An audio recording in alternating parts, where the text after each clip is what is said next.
Solar panel होता है, यदि इसके ऊपर में सनलाइट पड़ती है तो ये क्या करता है, बिजली को पैदा करता है, यानी कि इलेक्ट्रिसिटी प्रोड्यूस करता है। अब इस इलेक्ट्रिसिटी को हम क्या करते हैं, हमारे घर में यूज कर सकते हैं।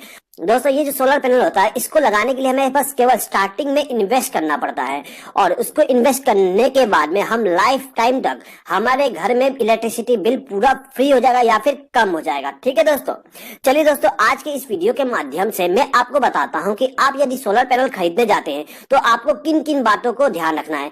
उसके लिए मैंने यहाँ पे 5 पॉइंट बनाया हूँ। इन 5 पॉइंट को मैं आपको इस वीडियो के द्वारा एक्सप्लेन करूंगा, जिसमें पहला पॉइंट होगा हमारा यूजेस, सेकेंड पॉइंट होगा कैपेसिटी, तीसरा होगा टेक्नोलॉजी, चौथा होगा हमारा साइज और पांचवा होगा फ्यूचर। दोस्तों ये जो 5 टॉपिक है, यदि इन टॉपिक को ध्यान में रखते हुए आप सोलर पैनल को बाय करोगे तो आपके लाइफ टाइम तक कोई भी प्रॉब्लम नहीं आएगी सोलर पैनल के द्वारा, यानी कि आपको ज्यादा से ज्यादा एफिशिएंसी मिलेगा और आपका जो सोलर पैनल है वो ज्यादा समय तक काम करेगा। ठीक है दोस्तों, तो चलिए दोस्तों वीडियो को स्टार्ट करते हैं।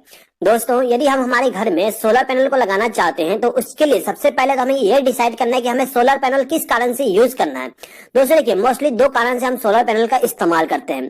पहला होता है बैटरी को चार्ज करने के लिए, और सेकंड होता है हमारा जो इलेक्ट्रिसिटी बिल है उसको कम करने के लिए। दोस्तों यहाँ पे सबसे पहले हम बात करते हैं बैटरी चार्जिंग के लिए। देखिए दोस्तों, हमारे घरों में जो इलेक्ट्रिसिटी होती है वो कभी कभी कट जाता है। जैसे कि मेरा घर है, मेरा जो घर है वो छोटे से एरिया में, ठीक है, यानी कि छोटे से सिटी में। अब मेरा जो सिटी है उस सिटी में 2 घंटे के लिए लाइट को काट लिया जाता है, यानी कि सुबह 7 से लेकर 8 बजे तक लाइट नहीं रहती है, फिर रात को 8 बजे से लेकर 9 बजे तक लाइट नहीं रहती है, यानी कि फिक्स टाइम में 2 टाइम उनको लाइट काटना ही काटना है। अब यहाँ पे जो लाइट कट जाती है उस समय हमें इलेक्ट्रिसिटी की जरूरत पड़ती है, तो उसके लिए मेरे घर में मैंने इन्वर्टर का इस्तेमाल कर लिया हूँ, यानी कि एक बैटरी लगाया और उस बैटरी के द्वारा हम क्या करते हैं, पावर सप्लाई को पूरे घर में डिस्ट्रीब्यूट कर लेते हैं। ठीक है, अब यहाँ पे जो मेरे घर में बैटरी इस्तेमाल किया गया है उसको मैं चार्ज करने के लिए मेन पावर सप्लाई का इस्तेमाल करता हूँ। अब यदि मैं यहाँ पे चाहूँ तो मेन पावर सप्लाई के द्वारा बैटरी को चार्ज ना करूँ, वहां पे मैं सोलर पैनल का इस्तेमाल करके बैटरी को चार्ज भी कर सकता हूँ, जिससे कि मेरा जो बैटरी चार्जिंग के लिए जो इलेक्ट्रिसिटी का यूज किया जाता है वो कम हो जाए। ठीक है दोस्तों,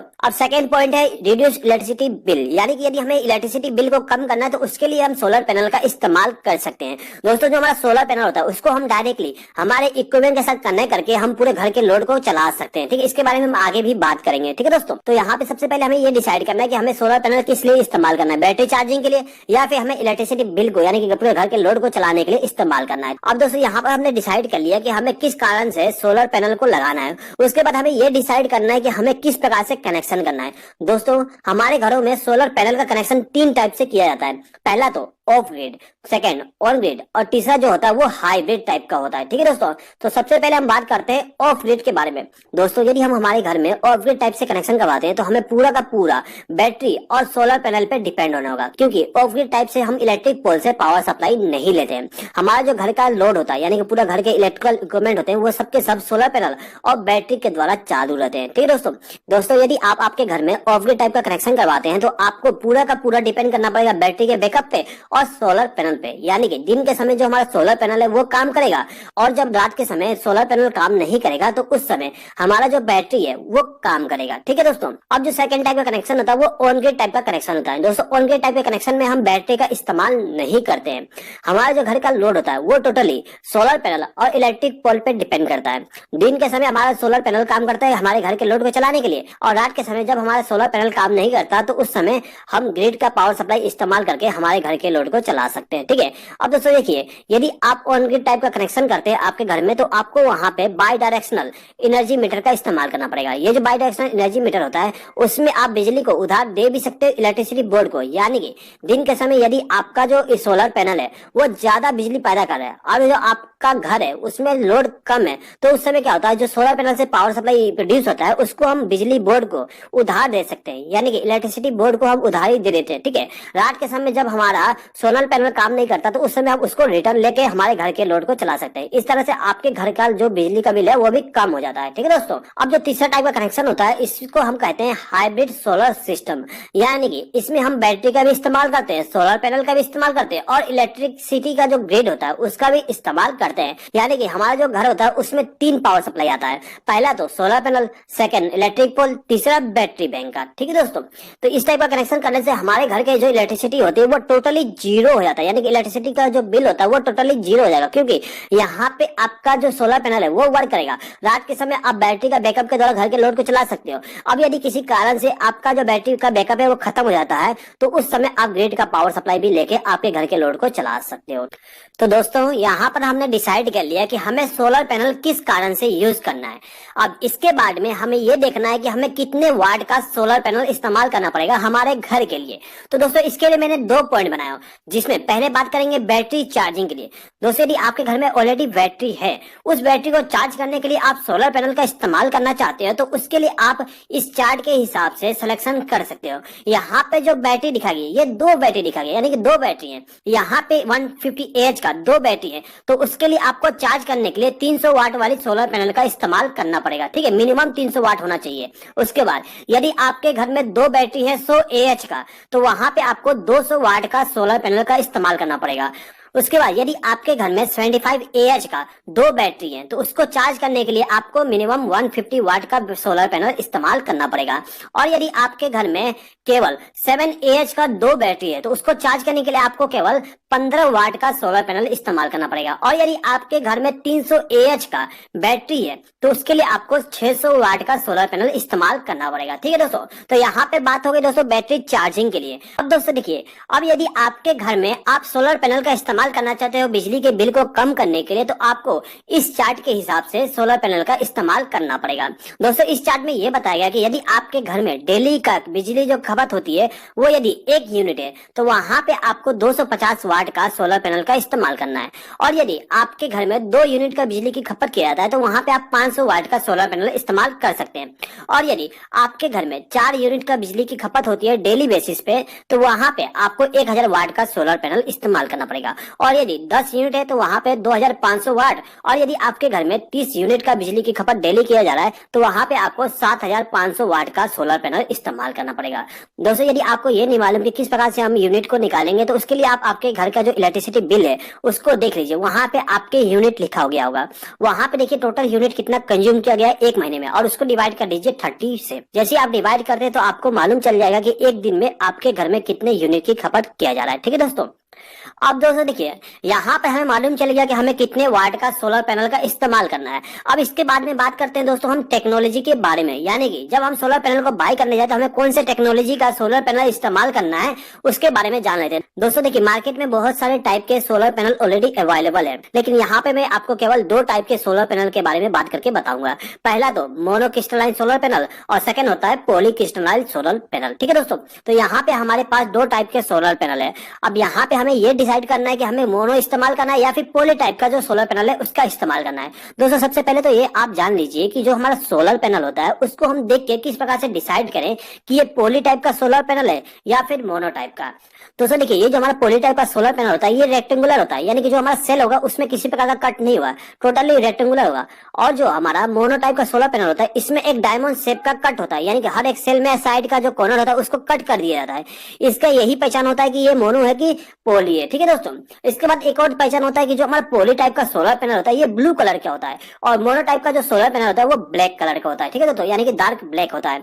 ठीक है, तो यहाँ पे हमें ये मालूम चल गया कि सोलर पैनल को देख के हम किस प्रकार से पहचान करें कि कौन सा पैनल है। तो चलिए दोस्तों अब हम जान लेते हैं कि जो हमारा मोनो टाइप का सोलर पैनल है और पॉली टाइप का सोलर पैनल है इन दोनों के बीच में डिफरेंस क्या है। तो दोस्तों देखिए यहाँ पे मैंने 5 कैटेगरी ले लिया हूँ जिसमें मैं आपको यहाँ पे डिफरेंस बता दूंगा। ठीक है, जिसमें यहाँ पे पहला जो हमारा डिफरेंस है कॉस्ट का, यानी कि जो हमारा मोनो सोलर पैनल होता है ये हमें महंगा मिलेगा, लेकिन पॉली सोलर पैनल हमें सस्ते में मिल जाता है।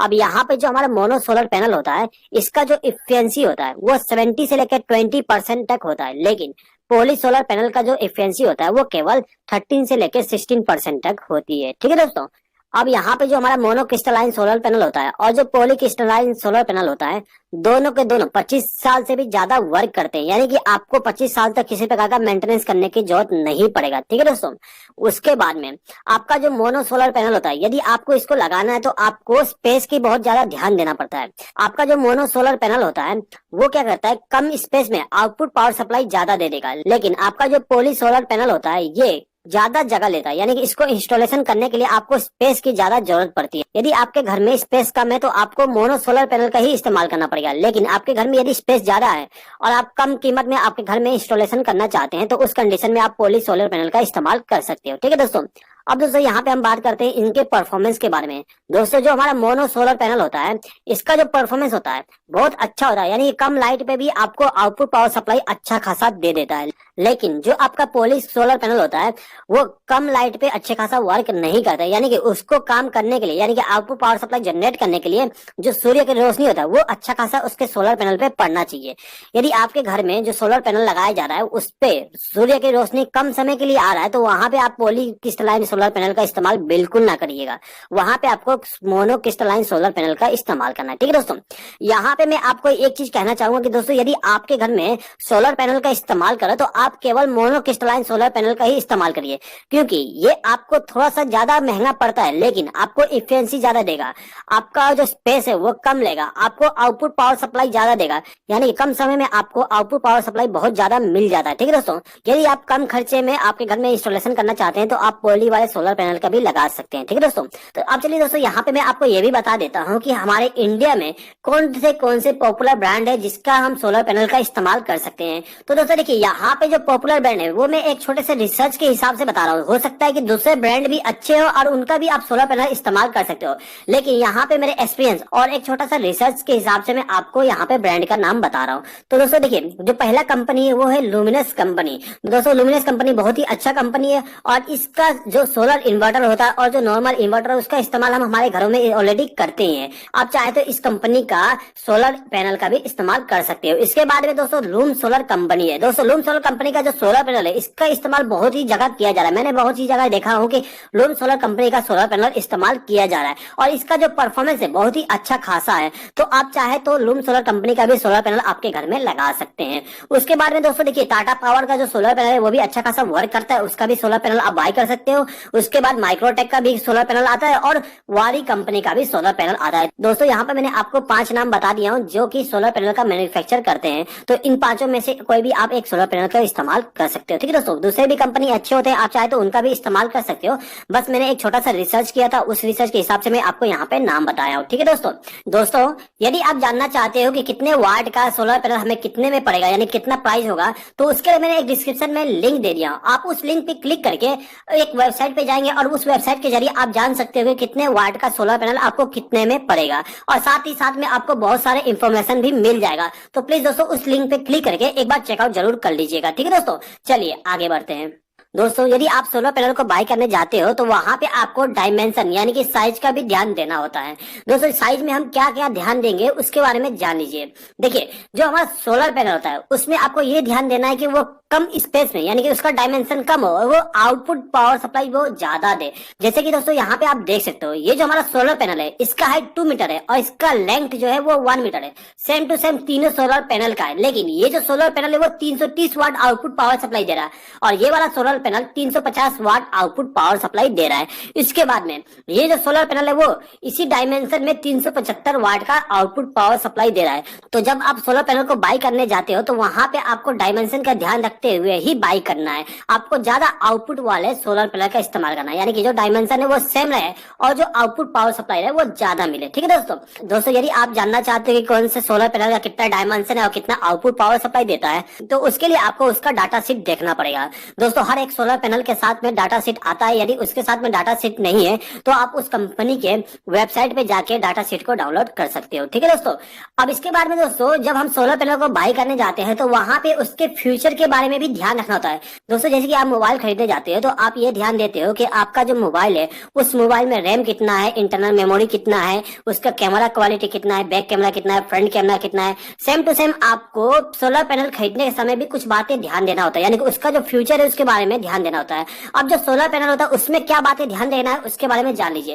दोस्तों देखिए सबसे पहले तो आपको ये ध्यान देना है कि आपका जो जंक्शन बॉक्स है, यानी कि सोलर पैनल के पीछे जो जंक्शन बॉक्स होता है जिसके अंदर से हम केबल को कनेक्ट करके आपके घर में पावर सप्लाई देते हैं, वो जो जंक्शन बॉक्स होगा वो IP68 का हो। ठीक है, ये जो जंक्शन बॉक्स होता है वो सोलर पैनल के पीछे में होता है, उसका जो आईपी रेटिंग होगा वो 68 होगा। दोस्तों एक बार समझ लीजिए आईपी रेटिंग क्या होता है। दोस्तों ये जो आईपी रेटिंग होता है वो ये बताता है कि हमारा जो ये जंक्शन बॉक्स है इसमें डस्ट और पानी की मात्रा जा सकता है कि नहीं जा सकता, ठीक है। यानी कि जितना अच्छा नंबर होगा, जितना ज्यादा नंबर होगा उतना अच्छा वो आपके लिए होगा। सबसे हाईएस्ट नंबर 68 होता है, ठीक है दोस्तों। दोस्तों यहाँ पे जो पहला डिजिट होता है वो ये बताता है कि आपके जो जंक्शन बॉक्स है उसके अंदर डस्ट जा सकता है कि नहीं जा सकता, ठीक है। यहाँ पे आपको ये देखना है कि 6 नंबर का फर्स्ट डिजिट हो, और जो सेकंड डिजिट है वो बताता है कि आपके जंक्शन बॉक्स के अंदर पानी जा सकता है कि नहीं जा सकता, ठीक है दोस्तों।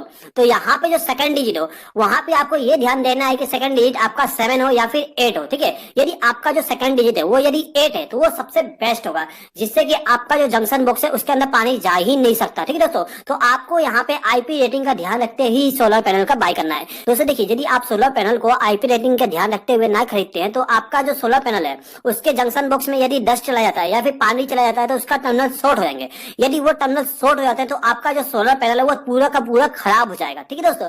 इसीलिए आपको आईपी रेटिंग का ध्यान रखना ही रखना है। उसके बाद आपको ये भी देखना है कि आपका जो जंक्शन बॉक्स है उसके बाहर में 1 मीटर का कम से कम डीसी वायर लगा हो। दोस्तों देखिए, जो सोलर पैनल होता है उसका कनेक्शन के लिए हम डीसी वायर का ही इस्तेमाल करते हैं। आपको ये भी ध्यान रखना होता है कि जो आपका सोलर पैनल है उसमें 1 मीटर का कम से कम डीसी वायर लगा हो, ठीक है। उसके बाद भी जो कनेक्शन करोगे आप डीसी वायर का ही करिएगा, क्योंकि डीसी वायर में जो लॉसेस होती है यानी कि इलेक्ट्रिसिटी पावर सप्लाई का जो लॉसेस होगा वो कम होगा, जिससे कि आपको ज्यादा से ज्यादा इफिशिएंसी मिल सके, यानी कि आउटपुट पावर सप्लाई आपको ज्यादा मिल सके, ठीक है दोस्तों। तो दोस्तों मैं उम्मीद करता हूँ कि यहाँ पे आप समझ गए होंगे कि आपको किन किन बातों पे ध्यान रखते हुए सोलर पैनल को बाय करना है, ठीक है दोस्तों यदि आपको ये वीडियो पसंद आया हो तो प्लीज इस वीडियो पे लाइक, शेयर और कमेंट कर दीजिएगा, और यदि आपने अभी तक हमारे चैनल को सब्सक्राइब नहीं किया तो सब्सक्राइब भी कर लीजिएगा। इस वीडियो को देखने के लिए धन्यवाद।